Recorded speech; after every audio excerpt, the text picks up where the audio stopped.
All right.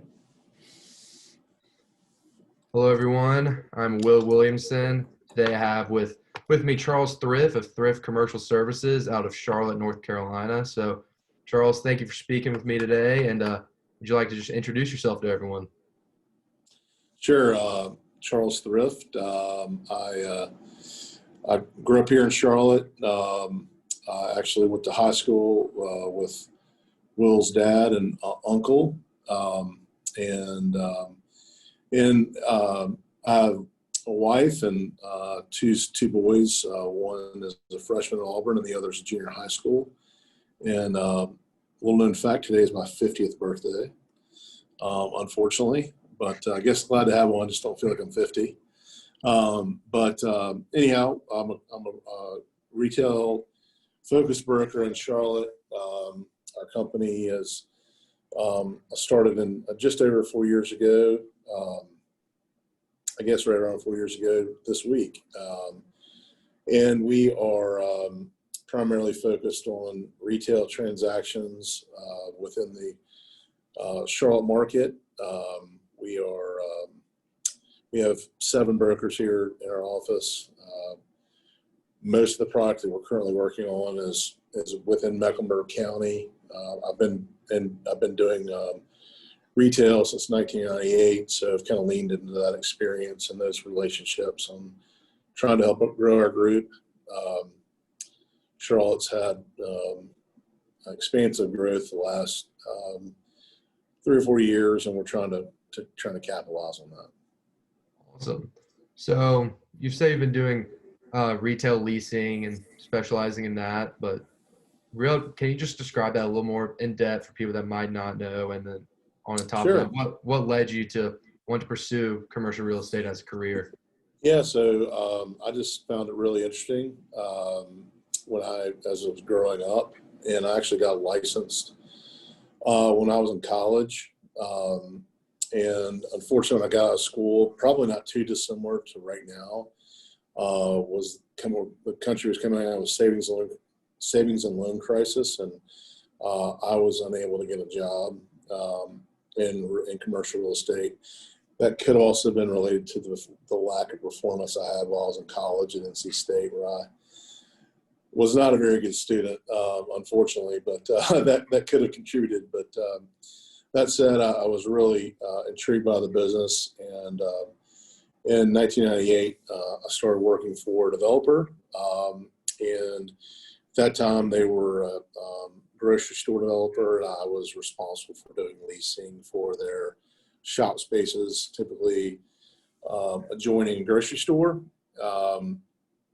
And as my career progressed, worked on different projects kind of throughout the Southeast. One larger project in Greenville called Green Ridge that was about 1 million square feet. And we did that project and another one of similar size in Nashville, all before the last crash. I think most people who've been in the business pre 2007 kind of marked their career by that event. It was definitely a defining mark in most people's career as it changed the course for a lot of people. And myself, I would probably include that milestone. I'd started working on development deals at my company, which was at the time called Crosland, and just started getting into them, and then the music stopped, and it stopped abruptly for everyone, and I really reverted back to where I had been able to make a living, which was doing retail leasing, and so pretty rare that there's, at 50 years old that you're still doing retail leasing, but I think it's helped to kind of separate us from our competition, because we have, our team is really all myself, and then everyone's under 30, so we have kind of a wide array of life experiences, as well as experience in the business, but also fresh ideas with younger people. Awesome. Yeah, you think of commercial real estate, and it's really tough to get through that 2007 time. Everyone talks about it. So glad you got to get through that. But I'm talking about Survived is all I yeah, would say. yeah. So talking about your career path, can you just tell me where you started and how you got to where you are today, going from different roles throughout the business? Yeah. Yeah. So my first company was called Aston Properties. They were a family-owned development company at the time. I would say we probably had 25 associates, and it was really an old school grocery store developer. They really it was more about there wasn't a lot of flash. It was really just production, and frankly, it was not that exciting, to be perfectly blunt. But the reality is, your first job probably is not going to be the pinnacle of your career, at least hopefully. So I left there and joined a company called Crosland, which was they had been in Charlotte since the 20s, and they really were the dominant player in our marketplace. And really, as it related to retail, they owned the marketplace, and really had not developed outside of Mecklenburg County until the beginning of the 2000s from a retail perspective. And we then did, as I mentioned, the project in Greenville and Nashville. Those were the two kind of leaving the market, and those really enabled the retail group to have huge financial success, but also gave exposure to different markets that had not previously existed. And frankly, I probably would have retired there. I mean, that was kind of that's what I envisioned. And as I said, my career path did not in that way. But in 2011, the company had taken on significant water. The divisions all split up, and the retail team actually broke in half. One went to leasing and brokerage, the other went into development, even though there was nothing to develop, but there was also nothing to lease. So we split up, and I decided at the point to leave, and I joined a company here called Collet, was a power center developer historically, which power centers would be typically anchored by Target, Lowe's, Home Depot. Typically a power center would have a number of boxes that would join it, and the business had evolved, or those companies were not really doing those deals anymore. But Colin had some immediate need, and it felt like a good fit. As my career progressed there, I started there in 2011, as I said, and probably in 2014, I started working on some infill projects in Charlotte. And that's really what I was excited about. I live here, I grew up here, and I want to make it better. And so as things kind of fell into place, everything I was working on were relationships that I had, and I decided at that point to start my own group. I went for a year on my own, and my biggest client, I was really concerned that I was going to be let go from the relationship because we weren't really getting anything done. There was some internal conflicts in their company, and I asked the CEO, I said, what would you do if you're me? And he said, you need to hire somebody. And so I hired two people that started about 2 weeks later. Didn't have the money to pay them, but was like, I'll figure out a way to make it happen. And so they're still with me, and we've kind of added about one person every 6 months. Right now, the way things are going right in 2020, we're not sure we'll be able to continue that pace, but that's been kind of the way things have played out. That it's I have fun every day. I love what I do. I don't consider it work. It's really fun to come to the office. I enjoy it. Love talking to people. Love trying to solve problems and come up with creative ideas. Retail is very creative. It's probably the least lucrative of the industries, whether it be office or industrial, certainly in the current environment. But it's something I'm passionate about, and really enjoy talking to others about. Awesome. So for Thrift Commercial Services, I know y'all just started just a few years ago and have had great success since then. So what would you say is pretty much your competitive edge within a market just like Charlotte?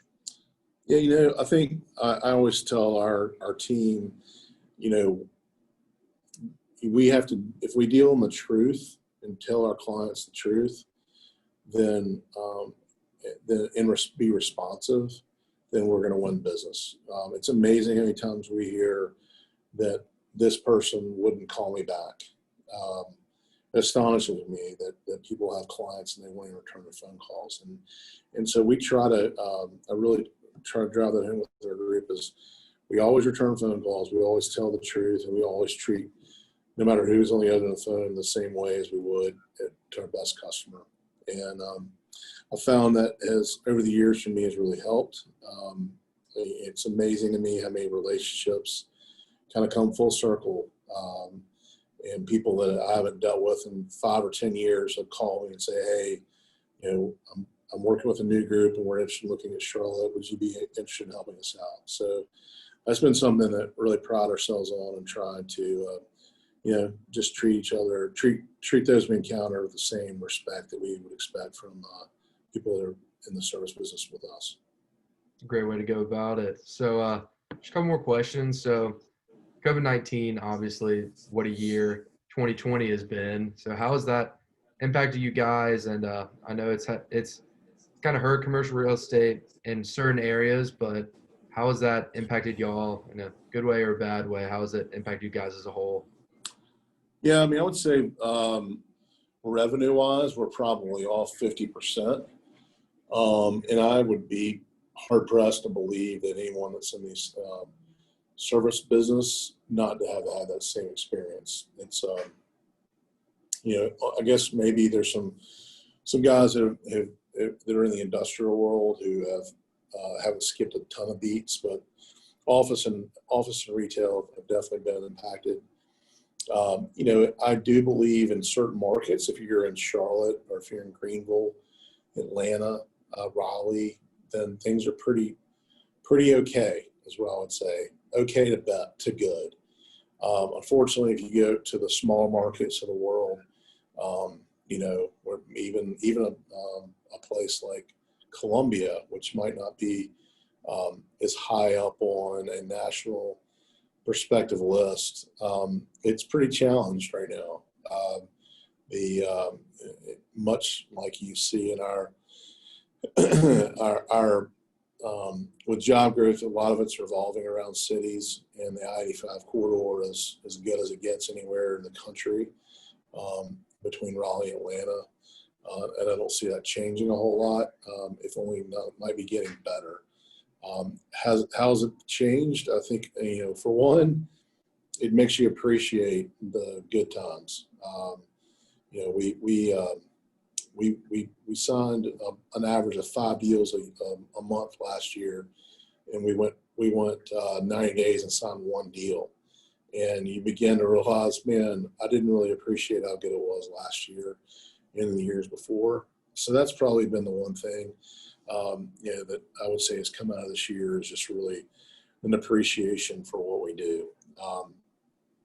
Going forward, I do think that retail is going to be fine. Personally, there's some high-profile headlines that you'll get that the world's changed and retail's left behind. But I think for the companies that have evolved and that are continuing to evolve, then they're going to be just fine. There might not be as many stores, but they're not going to completely disappear. The American consumer has changed some, but for sure. But I think at the end of the day, people really enjoy getting out of their house and getting away from their computer screen to go have some interactive experiences. So, I certainly hope that this will be over soon. But I guess we've been through it now for almost 8 months, and we're still kicking, and I think that will continue to improve. If we do have another shutdown, I think that could be certainly could have some tremendous effects, but hopefully people wiser heads will prevail and we won't go that direction. Absolutely. Well, we're hoping for the best for not only you guys but the industry as a whole, just because it Just means so society as a much. whole. So, Yeah. last question, just for any college student and any student like me or anyone in general that's interested in the business, what advice would you give someone, and what advice would you give your 21-year-old self if you're interested in the industry? Yeah, I think if you're considering commercial real estate, it takes patience. It is, it really takes you 2 to 3 years to learn the business. It can be really hard when your friends have jobs and they're making a nice salary and times very good salary, and you're like, golly, I can barely pay the light bill. So that's the really hardest part. I mean, that's why I think it is a good business to get in at a young age. It does get much harder to get into as you get older, because frankly, it takes at least a couple of years, no matter how good you are at it, to start to make it a real paycheck. And I think that's probably the biggest challenge that I see, is just trying to tell kids, hey, if you're really serious about this business, you have to have patience. You have to be able to grind. It is not a layup. There's nothing easy about it. Not that there's any easy paychecks out there, but 99% of the jobs are commission only, and therefore it's going to weed out people who don't really have the drive to succeed. Um, and it's a hard business, but I do think if you do it the right way, that it can be a very rewarding career. Well, awesome. Well, again, Mr. Thrift, thank you very much for speaking with me, and I hope everyone can really take some from this and learn the commercial real estate industry just a little bit better. But wish you guys all the best, and again, thank you very much for talking with me. Thanks for reaching out. Well, appreciate it, buddy. Yes, sir. Thank you. All right, man. Take care. Yes, sir.